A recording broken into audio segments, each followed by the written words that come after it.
বিএনপির বাবের ক্ষমতা নাই, জামাতের 14 গোষ্ঠীর ক্ষমতা নাই, গোপালগঞ্জের 3টে আসন শেখ হাসিনা থেকে নেওয়ার মতো শক্তি এই পৃথিবীতে জন্ম হয় নাই।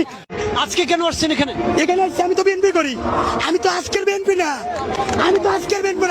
জাতীয়তাবাদী ওলামা দল ম্যাডাম দেশনেত্রী বেগম খালেদা জিয়া যখন প্রাইম মিনিস্টার ছিল, আমি তো একটু জামাত মনে মনে পছন্দ করি, যদিও আমি বিএনপি করি, কথা বুঝেন।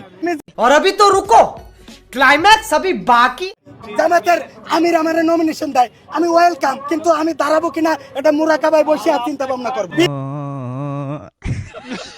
তারেক রহমানকে এই নভেম্বরে আর দেরি করাইও না, বড্ড দেরি হয়ে গেছে, শয়তানরা মাথা জড়া দিচ্ছে। আমার প্রাণের নেতা তারেক রহমানকে সসম্মানে বীরের বেশে বাংলাদেশে এনে দাও।